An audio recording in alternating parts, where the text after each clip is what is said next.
로마서 12장 2절 3절 우리 한 목소리로 두 절의 말씀을 읽어보도록 하겠습니다. 로마서 12장 2절 3절 우리 같이 읽도록 하겠습니다. 시작. 너희는 이 세대를 본받지 말고 오직 마음을 새롭게 함으로 변화를 받아 하나님의 선하시고 기뻐하시고 온전하신 뜻이 무엇인지 분별하도록 하라. 내게 주신 은혜로 말미암아 너희 각 사람에게 말하노니 마땅히 생각할 그 이상의 생각을 품지 말고 오직 하나님께서 각 사람에게 나누어 주신 믿음의 분량대로 지혜롭게 생각하라. 아멘. 우리가 신앙생활을 하면서 이게 성경을 보면 자주 등장하는 단어가 이제 생각, 마음 이런 거예요. 굉장히 중요하기 때문에 반복해서 강조되어집니다. 특히 이제 이 생각이라는 것은 왜 중요한가 하면 이게 제한을 받지 않아요. 우리 생각이라는 게. 예를 들어서 지금 여러분한테 제일 먹고 싶은 음식이 뭡니까? 라고 하면 내 눈앞에 그 음식을 가져올 수는 없어도 생각으로 그곳에 가 있을 수는 있어요. 가장 행복한 휴양지를 꿈꿔봐라. 그럼 우리가 상상할 수 있습니다. 우리의 생각의 지경이라는 것은 제한받지 않아요. 지금 방금은 이제 좋은 측면을 얘기 드린 겁니다. 근데 부정적인 측면도 마찬가지예요. 우리의 부정적인 생각은 제한받지 않아요. 이게 그렇게 힘든 일이 아님에도 불구하고 우리가 생각으로 이게 힘든 일이라고 제한하지 않고 풀어놓으면 우리의 생각은 이게 마치 죽을 일처럼 만들 수 있는 그런 생각으로 확장될 수 있는 게 바로 이 생각이고 마음입니다. 실제로 일어나지 않은 일인데 우리가 걱정하죠.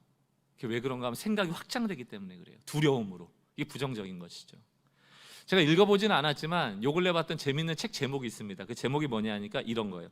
이렇게 하니 운이 밀려들기 시작했습니다. 이렇게 하니 운이 밀려들기 시작했습니다. 또 이 제목을 보니까 혹해가지고 여러분들 읽으실 필요는 없어요. 아, 이렇게 하면 운이 들어오나 보다, 재수가 좋나 보다 이렇게 생각하실 필요가 없는 게 제가 안 읽은 이유가 뭐겠어요. 그리스도인에게 운이라는 단어는 적합하지가 않아요. 뭐 재수 이런 것도 적합하지가 않습니다. 우리는 운과 재수로 살아가는 존재가 아니고 하나님의 섭리와 계획과 주권 가운데 있기 때문에 운이나 재수를 우리는 믿지 않죠. 뭐 그 책 읽어보나 읽어보지 않으나 뻔한 얘기 아닙니까? 어떻게 하니까 운이 몰려들었을까? 결론은 하나예요. 생각을 바꾸니까. 세상 사람들도요, 부정적인 생각을 버리고 적극적 사고방식을 가져야지 성공할 수 있다고 외칩니다. 그만큼 생각이 중요해요. 그만큼 마음이 중요합니다. 그래서 성경이 잠언 4장 23절을 보니까 뭐라고 말합니까? 우리 같이 한번 읽어보겠습니다. 시작. 모든 지킬 만한 것 중에 더욱 내 마음을 지키라. 생명의 근원이 이에서 남이라. 여러분 지금 뭘 지키려고 애쓰고 있어요? 요즘 뭐가 그렇게 중요해서 뭘 지키려고 그렇게 아둥바둥하고 있습니까? 성경에서는 그 여러 가지 너가 중요하다고 생각하는 것 이전에 가장 중요한 게 있는 게 생각이라는 거예요. 마음이라는 거예요. 이거 못 지키면 세상 어떤 게 나에게 소유되어지고 내가 가진 어떤 것을 지키더라도 말짱 도루묵이라는 거예요. 생각을 지켜라, 마음을 지켜라. 생명이 여기 있다는 거예요. 여러분이 지금 지키고자 하는 그것에 생명이 있습니까? 생명은 여기 있어요. 여기 있어요. 자, 요한복음 13장 2절. 가룟 유다가 예수님을 팔아넘기잖아요. 그것을 성경은 어떻게 증거하고 있습니까? 마귀가 벌써 시몬의 아들 가룟 유다의 마음에 예수를 팔려는 생각을 넣었다 이렇게 돼 있죠. 여러분 사단과의 영적인 전쟁은요, 뭐 사단이 도깨비 뿔 달고 나오질 않아요. 막 악인으로 등장하면 우리가 뻔히 알고 피하죠. 진짜 영적인 전쟁은 어디에서 일어나고 있다? 진짜 영적인 전쟁터는 어디다? 생각이라는 거예요. 마음이라는 거예요. 그러므로 지고 이기는 싸움이 마음에서 일어나므로 마음을 지키는 것이 생명의 근원이 된다라고 말하고 있는 것입니다. 로마서 8장 6절.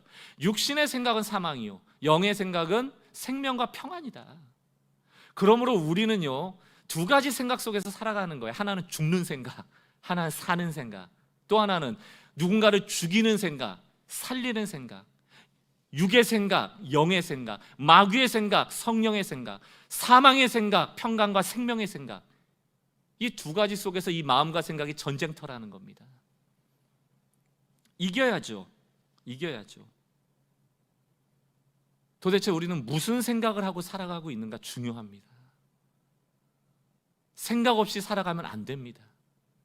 그리고 어떤 위기의 순간을 만나던 어떤 결정하는 순간을 우리는 늘 만나잖아요. 그때 어떻게 생각하고 어떻게 분별하고 어떻게 판단하고 어떻게 결정하고 어떻게 성경적으로 해석하는가를 습관화하지 않으면 우리는 죽는 생각, 죽이는 생각, 실패하는 생각, 마귀의 생각, 육의 생각으로 넘어가기가 쉬운 존재가 돼버려요. 훈련해야 됩니다. 또 습관화해야 되고 생각이 그만큼 중요하다라고 인식해야 돼요. 오늘 로마서 12장 2절 3절도 생각에 대한 얘기예요. 어떤 생각? 우리가 마땅히 해야 될 생각 이상으로 지나친 생각을 하지 말라는 거예요. 이때부터 마귀가 일합니다. 마땅히 해야 될 생각 안에, 성경적 생각 안에, 하나님의 생각 안에, 하나님의 말씀 안에 있지 않고 지나칠 때 여기 마귀가 역사해요. 로마서 12장 2절 3절을 보세요. 너희는 이 세대를 본받지 말고 오직 마음을 새롭게 함으로 변화를 받아. 마음을 새롭게 하라고 그러죠. 하나님의 선하고 기뻐하시고 온전하신 뜻이 무엇인지 분별하라는 거예요. 분별. 이게 생각이죠. 생각하는 거예요. 3절 사도 바울이 얘기하면 내게 주신 은혜로 말미암아 너희 각 사람에게 말하노니 마땅히 생각할까지는 어디입니까? 그게 성경적 생각이에요. 하나님의 뜻이에요. 하나님이 선하시다, 온전하시다, 하나님 날 사랑하신다, 이런 온전히 생각해야 될, 마땅히 생각해야 될 그 이상의 생각을 품지 말라는 거예요. 여기 넘어가면 여기부터 죽는 생각이 돼요. 육의 생각이 돼요. 욕심이 돼요. 마귀의 생각이 돼요. 사망의 생각이 돼요.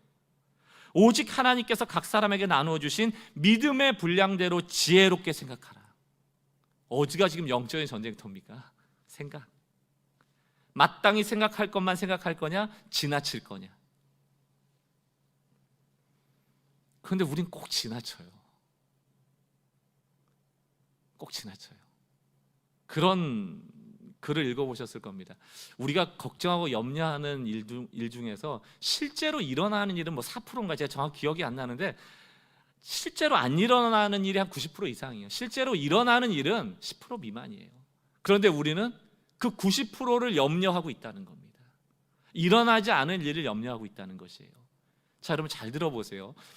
우리가 지나치는 생각을 안 하려면 이 원칙을 가져야 돼요. 실제와 감정을 구분해야 됩니다. 실제와 감정을 구분해야 돼요. 어떤 상황이 나에게 오면 두렵죠. 이건 감정이에요. 감정. 근데 과연 이 사안이 정말 이만큼의 두려움을 가질 만한 것인가를 따져봐야 된다는 얘기입니다. 근데 우린 따지질 않아요. 그냥 내가 두려운 마음이 탁 들면 그 두려움이 어떻게 된다? 확장이 돼요. 지나쳐 버린다고요. 마치 이 사안 때문에 죽을 것 같은 거예요. 이 사안 때문에 망할 것 같은 거예요. 이 사안 때문에 끝장날 것 같은 거예요. 과연 그게 진짜로 우리를 끝장낼 수 있는가를 따져보질 않아요. 실제와 감정을 구별해야 됩니다. 그래야지 지나친 생각이 안 나와요. 그래서 절제하라는 겁니다. 절제. 생각의 절제. 절제라는 단어를 조금 설명을 드릴게요. 절제라는 단어는 두 가지 한자가 있습니다. 첫 번째 절제는 우리가 지난주에 보았던 절제입니다. 마땅히 생각할 것을 생각하는 것, 적당하게 하는 것, 이런 게 절제잖아요. 근데 밑에 있는 한문의 절제는 말 그대로 잘라내는 거예요. 끊어내는 거예요. 무슨 우리가 수술을 할 때 뭐 위장이나 대장을 절제술 한다 할 때 절제, 끊어내는 걸 얘기하거든요. 저는 맥락에 같은 부분이 있다고 생각합니다. 자, 절제라는 위에 있는 한문은 성령의 열매인데 우리가 성경적으로 해석하면 절제하는 성품을 가져라라는 뜻은 어떤 뜻이냐면 성령이 주시는 분별력을 가지라는 거예요. 그 성령이 주시는 분별력을 가지고 마귀가 주는 지나치게 하는 무분별을 끊어내라는 얘기입니다. 그러니까 위의 절제가 밑에 절제하고 연결이 돼 있어요. 하나님은 마땅히 생각해야 될 것만을 갖도록 분별력을 주시는데 마귀는 어떻게 일한다? 지나치게 하니까 우리는 뭐 해라? 밑에 한문처럼 가위를 가지고 생각이 넘어가려고 할 때 끊어버리라는 거예요. 부정적인 생각이 확장되지 않게 절제하라는 겁니다. 그래서 여러분 이미지로 기억하세요. 아, 성령의 분별력을 갖는다는 것은 마귀가 주는 무분별한 생각과 감정을 끊어버리는 거예요. 마땅히 생각할 그 이상의 것을 생각하지 않는 것, 이것이 우리가 훈련돼야 됩니다. 여러분, 막 실타래처럼 매듭이 꽉 묶여있는 봉지를 열 때 꼼꼼하게 시간을 들여서 여는 것도 필요하죠. 그런데 정말 급할 때는 어떻게 해야 되는 거예요? 가위 가져서 잘라버려야죠. 가위 가져서 잘라버려요. 지금이 그럴 때라는 겁니다. 생각을 그렇게 하라는 거예요. 우리는 얽힌 생각을 막 풀려고 그러면 점점점 어떻게 된다? 지나쳐서 부정적인 생각으로 가요. 죽을 것 같은 거예요. 망할 것 같은 거예요. 그때는 어떻게 해야 됩니까? 딱 넘어가려는 순간에 잘라버리는 거예요. 그게 뭐예요? 그게 말씀 보는 거, 그게 기도하는 거예요. 그게 예배하는 거고, 그게 찬양하는 겁니다. 통제하라고요. 잘라요. 특별히 우리 지난주에 설명드렸던 완벽주의적인 사고방식, 내가 되고 싶은 게 안 되고, 하고 싶은 걸 못 하고, 갖고 싶은 걸 못 갖고, 이 세 가지. 되고 싶은 게 못 되고, 하고 싶은 걸 못 하고, 갖고 싶은 걸 못 갖는 거. 이것에서 오는 갖고 싶은 마음, 되고 싶은 마음, 하고 싶은 마음, 이게 강박처럼 나오면 그게 완벽주의자가 되는 거예요. 예를 들어 볼까요? 제가 나도 우리 옥하는 목사님, 이찬수 목사님 너무 존경하는데 저분처럼 한 3만 명, 5만여 명 목회하고 싶어. 저 사람은 되고 나는 안 돼. 난 대형교회 목사가 될 거야. 근데 안 돼요.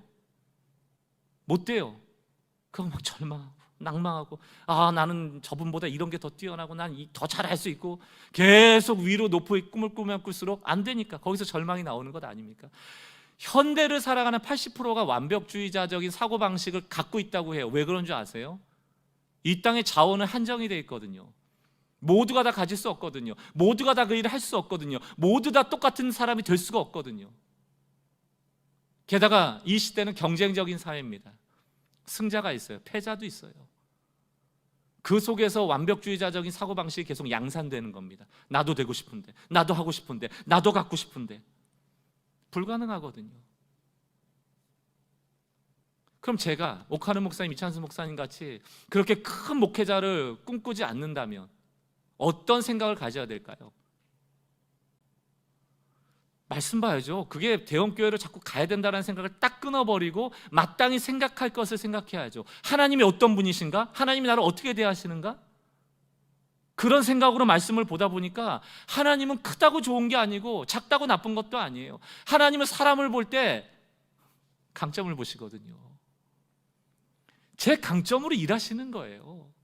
박광리 목사라는 사람을 하나님이 세우셨다면, 하나님은 저의 약점을 은혜로 보완하시고 제 강점을 극대화해서 이 목회를 할 수 있도록 이끌어 가시는 분이거든요. 제 경쟁 상대는 이찬수 목사님도 아닙니다. 제 이상형은 옥하는 목사님도 아니에요. 저는 그저 하나님의 부르심에 따라갈 뿐입니다. 이게 바로 마땅히 생각해야 될 영역까지의 생각이에요. 넘어서려고 하면 잘라야죠. 제가 날마다 밤마다 이찬수 목사님이나 옥하는 목사님보다 못한 거, 나는 그분보다 설교를 못해, 나는 그분보다 인격이 안 돼, 나는 그분보다 제자 훈련을 못해, 못하는 그 약점들만 늘 묵상해 보세요. 생각이 어떻게 되는지. 그리고 그 약점을 보완하려고만 자꾸 애써 보십시오. 안 되는 걸 하려고 하니까 안 되죠. 여러분의 약점은 그냥 가지고 사는 거예요. 그렇게 결정을 하세요. 보완은 되겠죠. 조금씩 좋아하는 저도 우리는 일평생 하나님 앞에 설 때까지 완벽한 존재로 설 수 없는 사람들이거든요. 그렇다면 우리는 어떻게 살아야 하는가? 우리에게 주신 은사, 우리에게 주신 강점, 이것을 극대화해서 하나님의 사역을 해나가는 것입니다. 하나님께 영광 돌려가는 것이에요. 이게 신앙에서만 적용되는 게 아니에요. 피터 드러커라고 경영학자 유명하죠. 그분이 늘 했던 얘기가 강점으로 일해라. 회사에서 실적을 내는 사람은 강점으로 일하는 사람이다. 근데 그 사람의 약점이 너무너무 많다라고 하면 그 약점을 보완하는 데 시간 낭비하지 말고 강점으로 일하고, 그 약점은 누가 보완한다? 팀으로 보완하는 거예요. 팀으로. 교회가 그렇지 않습니까? 한 사람에게 모든 걸 주지 않아요. 하나님이 모든 사람이 모여 있을 때는 은사대로 일하는 것이거든요. 강점으로 일하는 거예요. 그 약점은 이 강점에 해가 되지 않을 정도로 보완해 나가면 되는 겁니다. 여러분, 하나님이 우리 약점 모르고 구원하셨어요? 하나님이 박광림 목사 약점 모르고 목회자 세우셨을까요? 다 아세요. 그 약점 지금 발견됐다고 목사 취소 안 시키세요. 우리의 구원 지금 약점 발견됐다고 구원 취소 안 시키세요. 알고 하셨다니까요. 하나님은 우리를 총합으로 사랑하신다니까요. 이걸 믿으셔야 돼요. 갈라디아서 6장 14절을 보십시오. 중요한 말씀이죠. 그러나 내게는 우리 주 예수 그리스도 십자가 외에 결코 자랑할 것이 없으니. 완벽주의자적인 생각을 갖게 되는 것이 사실은 세상에 그럴듯해 보이기 위한 거거든요. 나도 너가 가진 거 가졌어. 나도 너가 되고자 하는 거 됐어. 나도 너가 하는 거 지금 하고 있어. 무시 안 당하려고, 그럴듯해 보이려고. 그런데 믿는 사람은요, 더 이상 거기에 연연하지 않는 존재가 되었다는 거예요. 나는 그리스도의 십자가 외에는 자랑하지 않겠다. 이 사도 바울은 그러니까 완벽주의자의 사고방식에서 벗어난 거예요. 딱 생각해야 될 것만 생각하는 겁니다. 그러면서 뒤에 약간 철학적인 얘기를 해요. 그리스도로 말미암아 세상이 나를 대하여 십자가에 못 박고 내가 또한 세상을 대하여 그러하니라. 말이 어렵지만 쉽게 풀면 이런 얘기입니다. 난 세상에 관심 없어. 내가 세상에 관심 갖지 않았더니 세상도 나한테 관심 갖지 않던데, 이 얘기예요. 세상 사람들이 뭐라 하던 관심 없어. 나도 너가 뭘 가졌는지, 뭐가 됐는지, 뭐를 하는지 관심 없어. 나는 오직 그리스도의 십자가만을 자랑할 것이다. 이게 마땅히 생각해야 될 영역을 분명히 한 것이죠. 벗어나지 않겠다는 거, 절단한 거예요. 절제한 겁니다. 빌립보서 3장 8절. 또한 모든 것을 해로 여김은 내 주 그리스도 예수를 아는 지식이 가장 고상함이라. 내가 그를 위하여 모든 것을 잃어버리고 배설물로 여김은 그리스도를 얻고자 합니다. 여러분, 기분 나빠하지 말고 들으세요. 우리가 마땅히 해야 될 생각 이상의 생각을 오늘 이 말씀으로 조합을 해보면 그 생각은 배설물과 같은 생각이다, 이 얘기예요. 배설물이 가득 찬 마음이다, 그 얘기예요. 여러분 어떠세요? 여러분에게 가장 중요한 지식은 무엇이고 여러분들을 가장 드러내고 자랑하고 싶은 게 무엇입니까? 자랑의 대상을 바꿔라. 소중한 대상을 바꾸라는 거예요. 오늘 이 완벽주의의 사고를 좀 이기고 마땅히 생각해야 될 것 안에 머무는 그런 세 가지의 방법을 좀 저희가 나누려고 해요. 지나쳐가지 않도록 늘 은혜의 사고방식 안에 머물러 있도록 우리가 세 가지를 얘기할 텐데요. 첫 번째, 여러분 좀 모든 일에 감사하는 습관을 가지셔야 됩니다. 감사가 굉장히 중요해요. 감사. 완벽주의자들의 증상 중에 하나가 뭐냐면요, 늘 말에 이런 말이 달려 있어요. 뭐냐면 나는 또 실패했어. 훨씬 더 많은 부분에서 성취했어야 됐는데 결국 나는 실패자야. 이 바보 같은 놈, 언제 정신 차릴래? 언제 정신 차릴래? 그거 해냈어야 되는데 왜 못 해냈어? 너는 사랑받을 자격이 없어. 너는 사람들한테 손가락질 받을 거야 하고 더 높은 이상을 삼고 또 실패하고 계속 반복이에요. 이게 나한테만 하면 좋은데 다른 사람한테도 그런다니까. 너는 실패했어. 너 그것도 못해? 정신 차려. 너 언제쯤 정신 차릴 거야? 너가 인간이라면 이 정도는 해야지. 늘 그런 기준을 잡아놓고 사람을 정죄하는 일에 힘을 쏟는 게 완벽주의자적인 사고방식이에요. 불행해지는 것이죠. 나에게 지금 주어진 것이 많은데 그 주어진 것에 감사하지 못하고 이렇게 되지 못하면 나는 불행해질 거야, 혹은 이러한 것을 가지면 나는 행복해질 거야라고 날마다 현실 속에서 조건만 다는 거예요. 미래에 생길 일에 조건만 다는 거예요. 지금이 늘 불행하죠. 늘 불행한 거야. 나중에 행복해질 거야. 그런 게 어디 있습니까? 지금 행복하지 않은데 어떻게 나중에 행복해요? 감사하는 사람들의 특징 여러 가지가 있는데 제가 책을 읽으면서 이 말이 참 유독 눈에 들어오더라고요. 완벽주의자들에게 하는 얘기예요. 이제 감사하라. 그리고 너무 막 이렇게 미래지향적으로 높은 이상을 삼고 그렇게 살지 말고 그냥 막 자책하지 말고 일어나는 거예요. 그러면서 무슨 얘기를 하냐면 비가 내리지 않았는데 무지개를 볼 수 있을 거라고 기대하지 말라는 거예요. 뭐 안 띄우셔도 됩니다. 이거 다 읽으면 못해요. 비가 내리지 않았는데 무지개를 볼 수 있을 거라고 기대하지 않는다, 이거예요. 여러분, 무지개는 언제 보여요?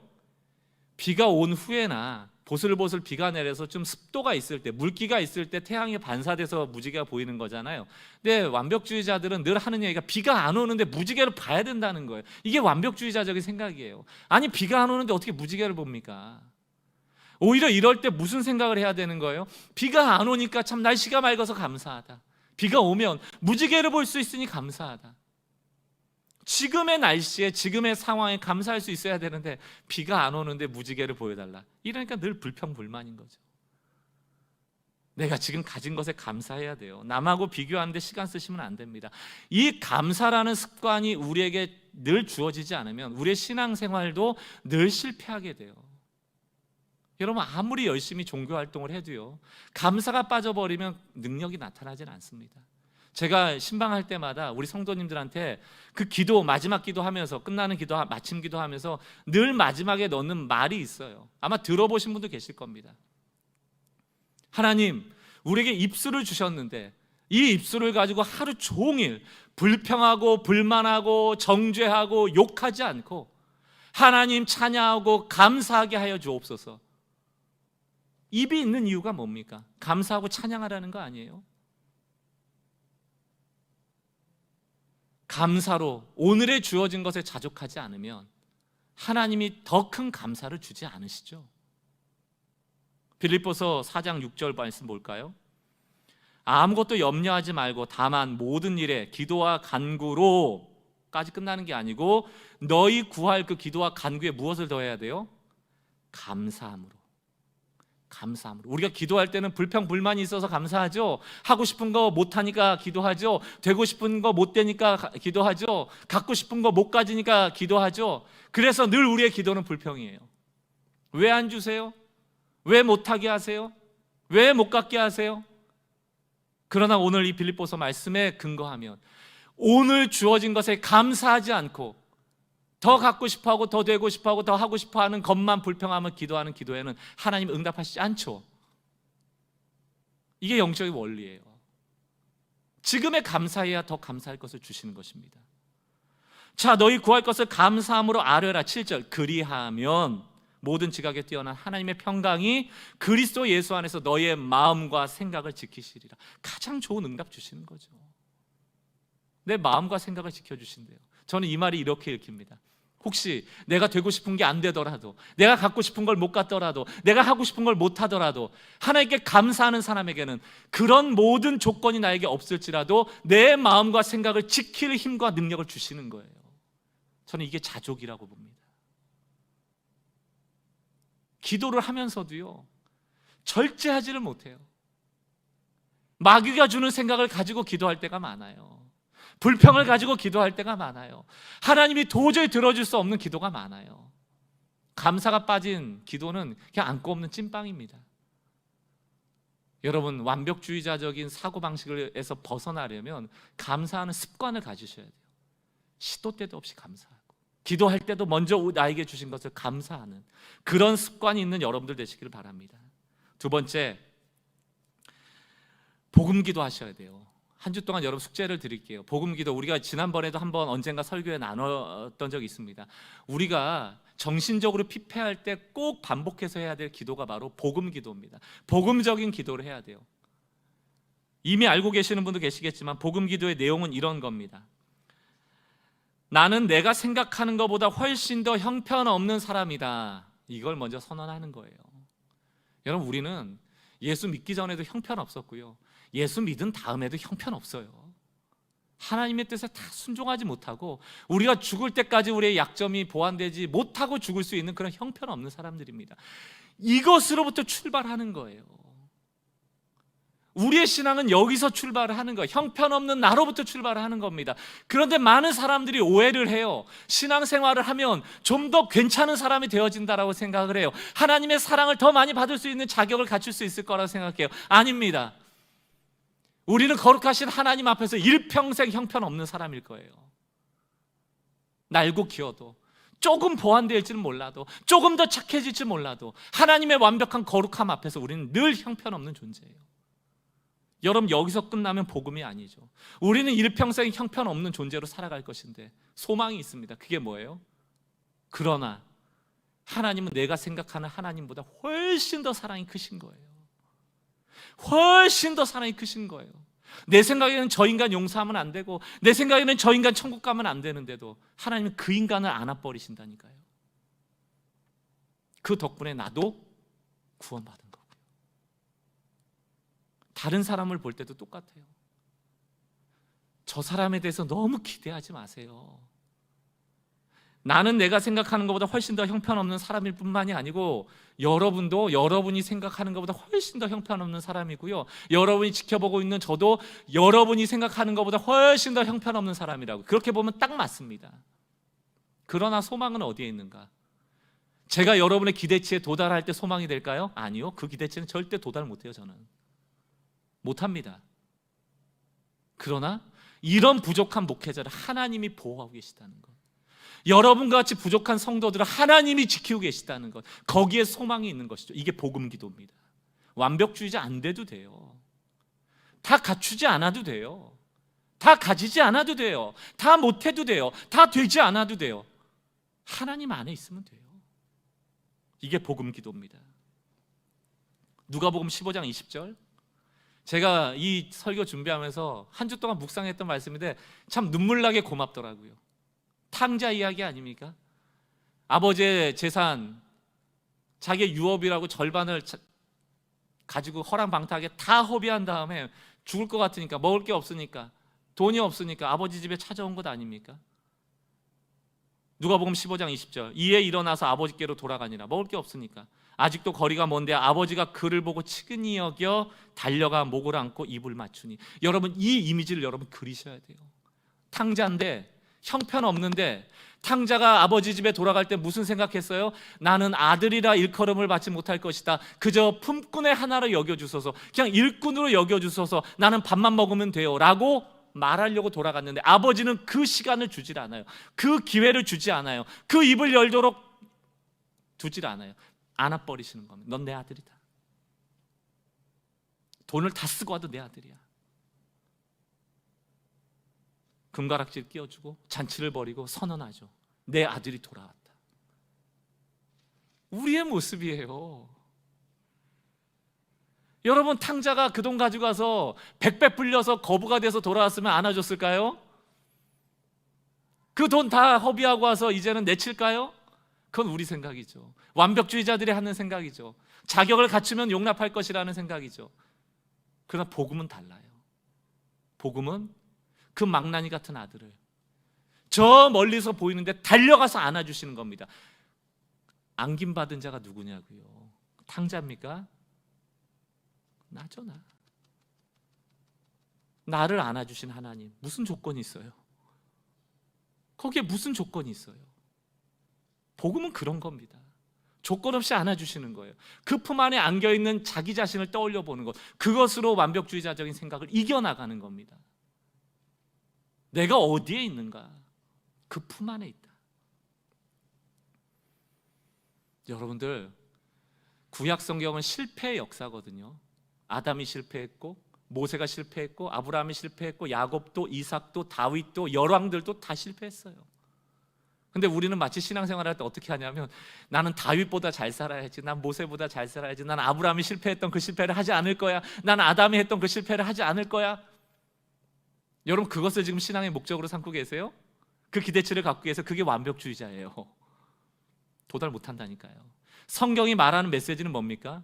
거기에 도달하지 못하는 구약의 모든 사람들을 열거한 후에 그들에게 필요한 것이 바로 예수다를 알려주는 거예요. 그게 복음입니다. 우리도 거기에 도달할 수 없어요. 그러므로 우리에겐 지금 누가 필요하다? 예수 그리스도가 필요한 거예요. 그 은혜가 필요한 겁니다. 그것을 선포하는 게 복음이에요. 어디 하나님이 쓰셨던 일꾼 중에 자격을 갖추고 능력을 갖췄던 자를 하나님이 쓰신 적이 있습니까? 예수님의 족보를 보세요.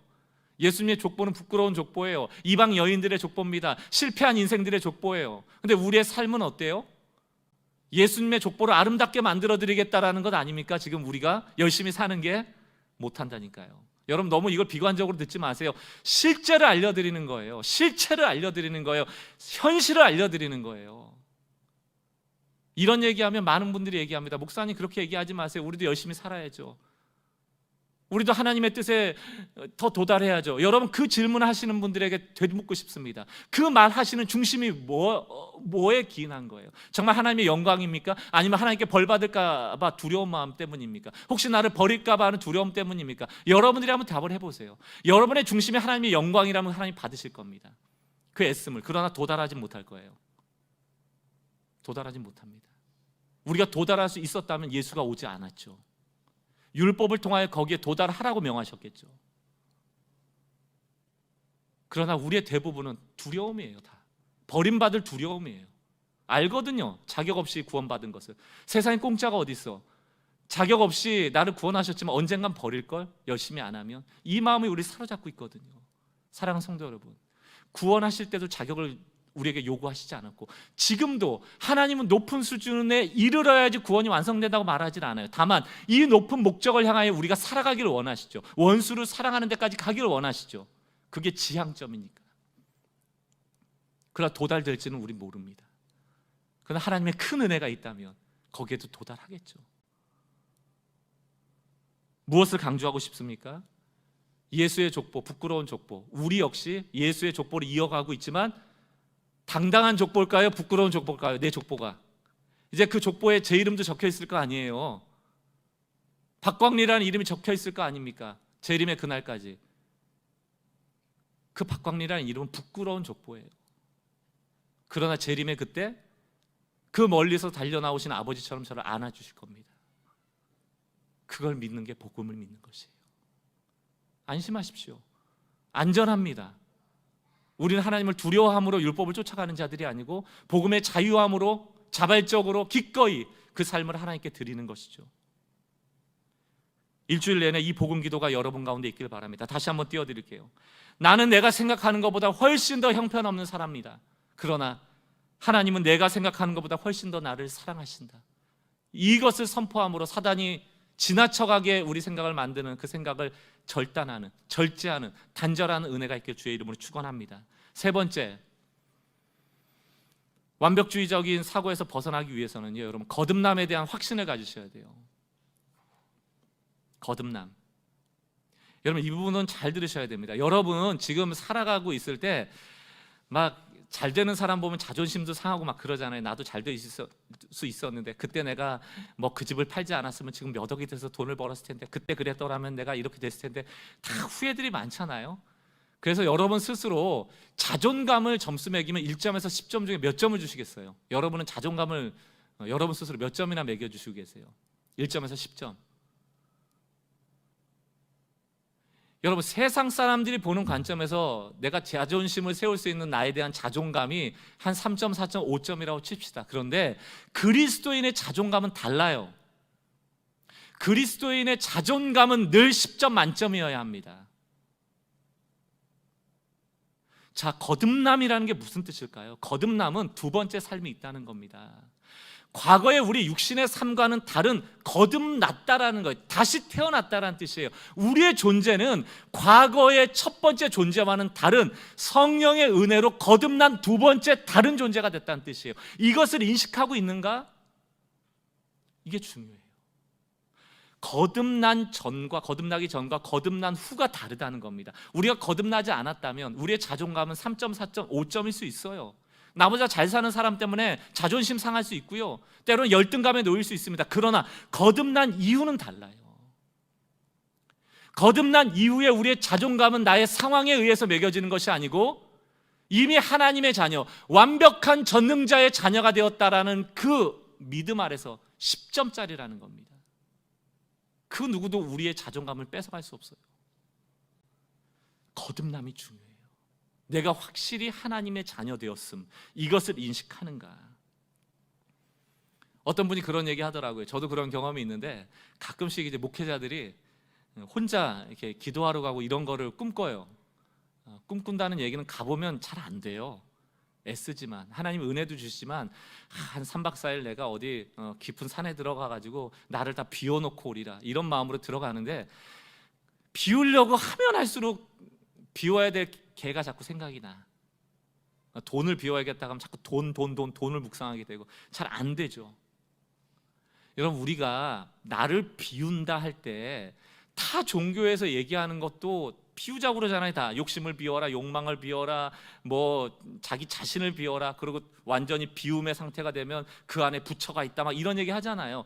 사랑하는 성도 여러분, 기독교는 득도하는 종교가 아니에요. 우리가 하나님을 찾아내는 종교가 아니에요. 나를 비워서 하나님으로 채워 넣는 게 아니에요. 꽉 쓰레기로 차 있는 가운데 하나님 와버리시는 거예요. 쓰레기를 뚫고 들어오는 겁니다. 그리스도인에게 비운다는 것은 불교에서 말하는 무슨 비울 공짜 이런 게 아니고요. 내가 거듭난 존재라는 것, 내가 변화된 존재라는 것을 발견하는 것이 바로 비우는 것이에요. 내가 거듭나기 이전의 상태가 아니고 거듭난 이후의 상태라는 것을 늘 자각하기 위한 것이 비움이에요. 이해가 되세요? 막 내 거를 비워내서 득도하는 게 아니라고요. 이미 우리는 십자가의 도를 하나님이 허락하셔서 어느 길로 가야 될지 이미 우리는 깨달은 자들입니다. 그걸 또 발견할 필요 없어요. 이미 보여주신 길인데요. 우리가 이 거듭나기 전의 삶 속에서 살아가던 방식 말고 거듭난 이후의 삶의 방식을 선택하지 않으면 우리 완벽주의자의 덫에서 벗어나기가 어려워요. 예를 들어 볼게요. 저는 아브라함을 묵상하면서 비슷한 예가 되었다고 생각합니다. 아브라함에게 하나님이 나타나세요. 무별과 같이 너를 축복할 것이고 땅을 줄 것이고 자녀를 줄 거라고 했거든요. 무별과 같이 많은 자녀를 주겠다는 약속을 줬는데 안 주시는 거예요. 그 약속을 주셨으면 빨리빨리 일을 하셔야 될 건데 무별과 같이 많아지려면 시간이 필요한데 하나님이 아들 안 주시는 거예요. 그때 창세기 16장 2절을 보니까 아내가 아브라함한테 이런 얘기를 합니다. 사레가 아브라함에게 이르되 여호와께서 내 출산을 허락지 아니하셨으니, 팩트가 아니죠. 근데 우린 이렇게 생각할 수 있다는 거예요. 왜? 지금 당장 아이가 안 생겼으니까 어떤 결론에 이르른다? 하나님이 우리의 출산을 막으셨다라는 생각으로 가는 거예요. 그리고 나서 뭐라고 판단합니까? 원하건대 대안을 얘기하는 거예요. 내 여종에게 들어가라. 이게 하갈이죠. 내가 혹 그로 말미암아 자녀를 얻을까 하노라 하매 아브라함이 사레의 말을 들으니라. 어떤 장면이 생각나요? 선악과. 하와가 너도 먹어. 그럼 하나님처럼 될 거야. 그랬더니 하나님께서 먹지 말라는 말을 믿은 게 아니고 하와의 말을 믿어버리죠. 똑같아요. 여러분, 이게 아이가 안 생기니까 남자 여자가 합방을 하고 결혼하면 아이가 생겨야 되는 게 상식 아닙니까? 이 지금 사라의 말이 틀리질 않아요. 아이가 안 생기니까, 나와 관계를 맺어서는 아이가 안 생기니까 다른 사람과 관계 맺어서 아이를 만들어라. 상식적인 얘기입니다. 그런데 여러분, 하나님을 만나기 전이라면 이 얘기가 맞아요. 아브라함과 사라의 얘기가. 근데 지금 이 얘기가 언제 얘기다? 하나님께서 분명히 아브라함과 사라에게 나타나서 아들을 약속하신, 다시 말하면 하나님을 만난 다음의 얘기라면 이건 틀린 얘기란 얘기입니다. 하나님을 만났다면 이렇게 생각하면 안 된다는 거예요. 거듭나기 전이라면 우리가 세상의 방식대로 나의 자존감을 평가할 수 있어요. 그러나 거듭난 다음이라면 그렇게 생각하시면 안 돼요. 우리는 세상에 가진 것과 되어진 것과 하는 것을 가지고 내 자존심의 점수를 매기는 것이 아니고 하나님의 자녀라는 확신 속에 이미 10점을 매기셔야 되는 거예요. 나는 10점짜리란 말이에요. 나는 완벽한 하나님의 자녀로서 보호받고 있다는 겁니다. 이 믿음이 필요한 거예요. 마찬가지예요. 아브라함이 하나님을 만나지 않았다면 상식선의 얘기가 되겠지만 하나님을 만난 다음에 이런 생각은 부정적 생각이다. 지나친 생각이다. 결국 창세기 21장 어떻게 됩니까? 1절 여호와께서 말씀하신 대로 사라를 돌보셨고 여호와께서 말씀하신 대로 사라에게 행하셨으므로 2절 사라가 임신하고 하나님께서 말씀하신 시기가 되어 노년에 아브라함이 아들을 낳았다. 돼 있잖아요.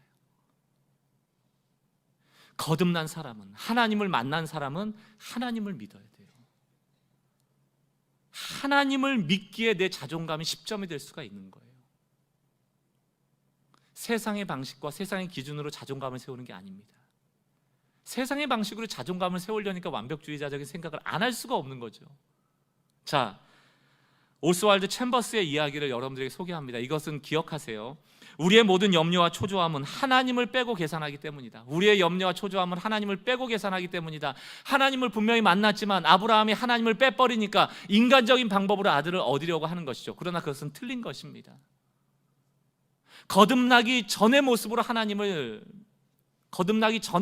우리의 삶을 평가해서는 안 되고 이제는 하나님을 넣고 여러분의 인생을 계산하셔야 돼요. 여러분 지금 어떤 위기가 있습니까? 어떤 어려움이 있습니까? 어떤 상황에 놓여 있습니까? 하나님을 넣으셔야 돼요. 하나님을 넣고 계산하셔야 돼요. 하나님을 빼고 계산하면 우리에게 남는 것은 염려예요. 초조예요. 이 말씀을 기억하셔야 돼요. 완벽주의의 덫에서 벗어나기 위해서 거듭남의 확신을 가지고 내 자존감을 높여야 되는데 그 안에는 무엇이 있습니까? 하나님이 나와 함께 하신다. 베드로전서 5장 7절 말씀 함께 읽습니다. 시작. 너희 염려를 다 주께 맡기라. 이는 그가 너희를 돌보심이라. 그가 너희를 돌보심이라. 왜? 너희를 거듭나게 했으니 그 하나님 책임도 지신다는 거예요. 우리의 힘으로 거듭난 게 아니에요. 그러니까 어찌 보면 거듭나진 거예요. 우리가 내가 나온 게 아니고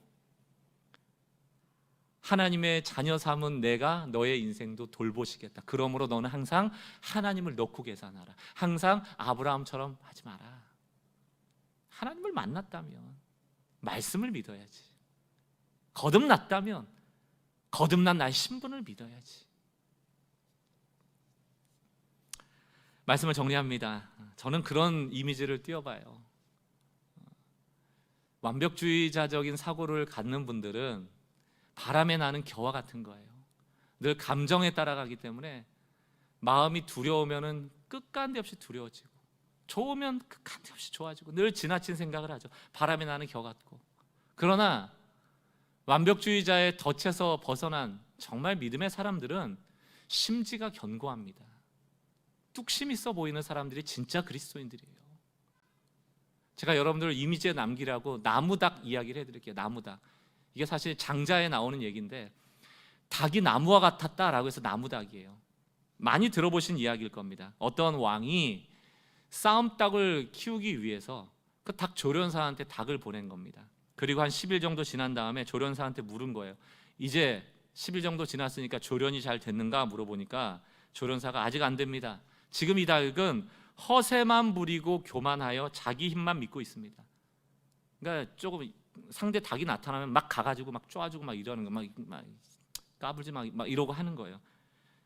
지금은 싸울 때가 아닙니다. 11일이 또 지났어요. 왕이 또 질문하자 조련사가 대답을 합니다. 아직도 안 됩니다.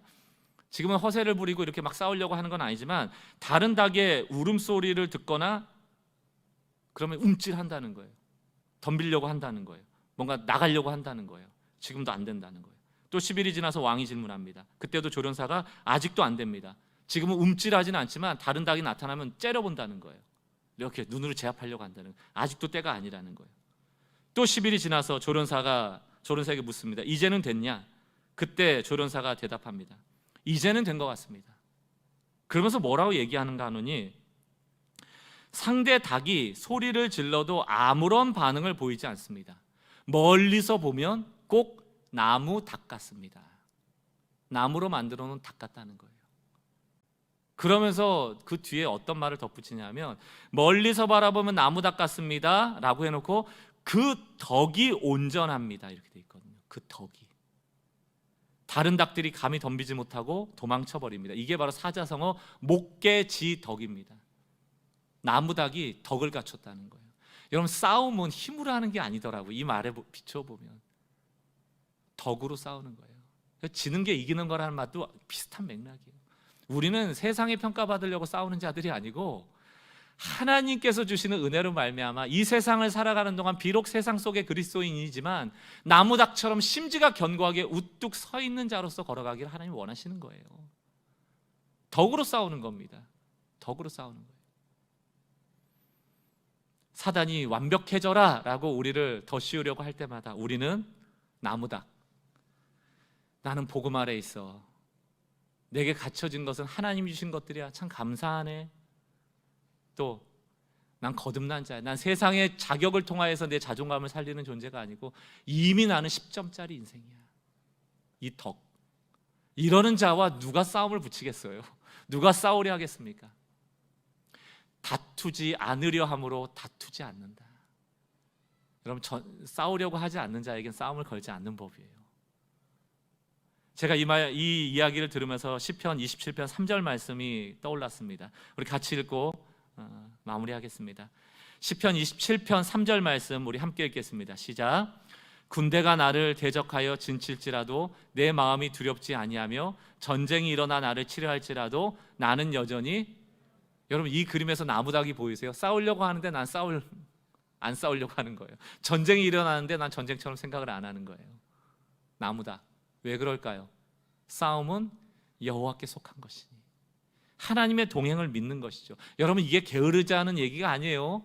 뭐 아무것도 안 해도 된다는 말이 아닙니다. 우리가 생각하고 마음 가져야 될 부분에 대한 이야기를 지금 하는 거예요. 내 마음이 태어나고 내 생각이 태어나고 내 생각과 마음에 덕이 갖춰졌을 때 내 생각을 지나치게 넓히려는 사단의 전략이, 그 전쟁이 더 이상 나에게 먹히지 않는다는 거예요.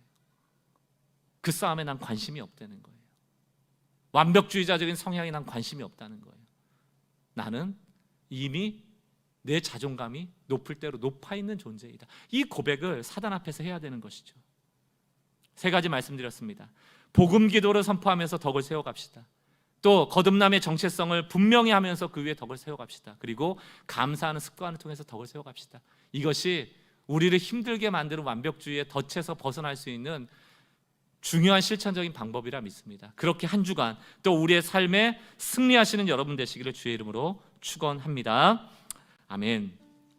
우리 같이 한번 찬양할 텐데요. 주님이 늘 함께 하십니다. 고단한 인생길 힘겨운 오늘도 예수 내 마음 아시네. 지나간 아픔도 마주할 세상도 예수 내 마음 아시네. 하루를 살아도 기쁨으로 가리 예수 늘 함께 하시네. 후회도 염려도 온전히 맡기리 예수 늘 함께 하시네. 그리고 후렴 가사가 믿음에 눈들어 주를 보리 이 또한 지나가리라.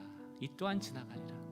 주어진 내 삶의 시간 속에서 주님의 뜻을 분별하고 온전한 생각으로 살아갈 수 있도록 주님 도와주옵소서. 후회가, 염려가 마땅히 해야 될 생각을 지나쳐가지 않도록 절제할 수 있는 여러분 되시기 바라요. 같이 한번 찬양하겠습니다.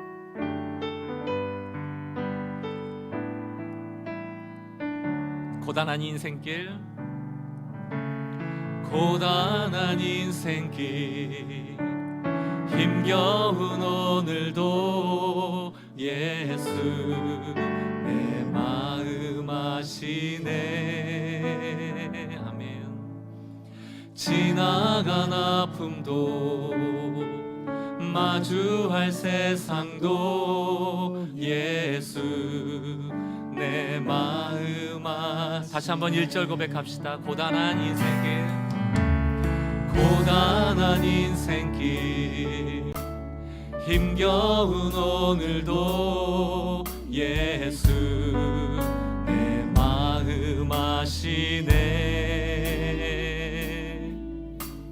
지나간 아픔도 마주할 세상도 예수 내 마음 그때 믿음의 눈을 듭시다. 믿음의 눈 들어 주를 보리 이 또한 지나가리라.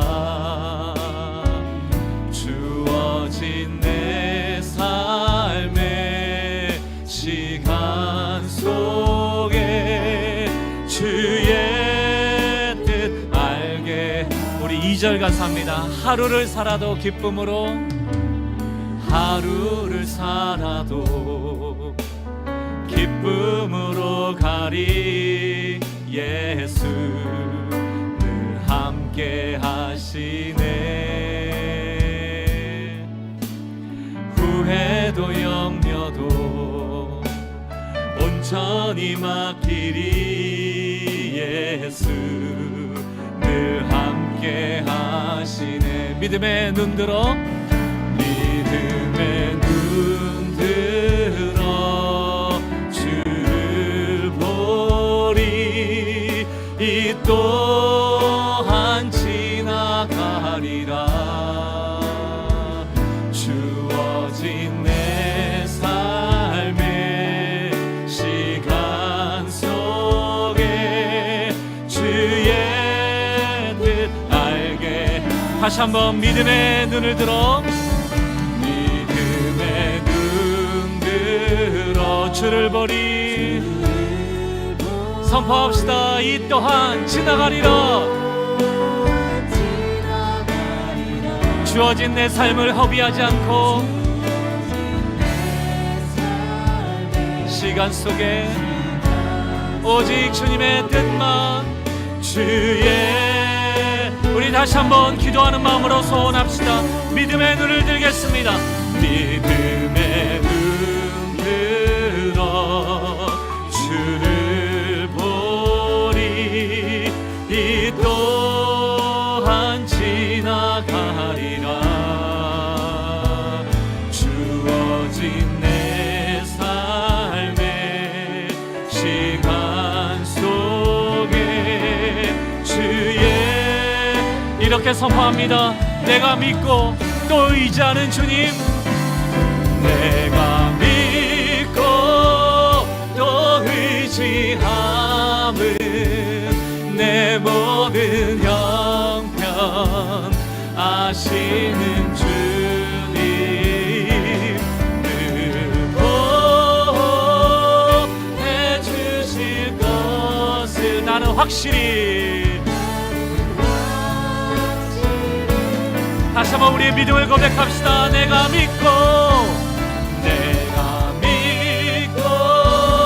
또 의지한 내 모든 형편을 아시는 주님, 아시는 주님, 늘 보호해 주실 것을 나는 확실히 아네. 이 시간 조용히 두 눈을 감아 보십시오. 마땅히 생각할 그 이상을 생각하지 말라고 했습니다. 그 이상으로 넘어가면 우리가 미혹받을 영역이 돼요. 여러분, 있는 모습 그대로 평가받기를 소망하시길 바래요. 더 씌울 필요 없습니다. 미워할 필요도 없고요. 가졌으면 가진 대로, 되었으면 된 대로 내가 하고 있는 그 모습 그대로 하나님은 받으시는 것이거든요. 가면 쓸 필요 없어요. 꾸밀 필요 없어요. 그렇게 되면 우리가 자꾸 지나친 생각을 하게 됩니다. 여러분, 어떻게 지금 여러분 스스로를 평가하고 계십니까? 지금으로도 충분하다라는 주님의 음성을 들을 필요가 있습니다. 난 널 지금 사랑해. 지금 그 모습 그대로 사랑해. 지금 그 모습 그대로 나는 너를 안을 거야. 그게 탕자의 메시지 아닙니까? 오늘 머릿속으로 떠올리세요. 위로가 필요한 분들, 힘드신 분들, 여러분 능력이 안 되는데 거기에 도달하려니까 얼마나 힘들어요. 신앙도 도달할 수 없는 목표를 세워놓고 본인이 하나님이 되려고 하니까 얼마나 힘들어요.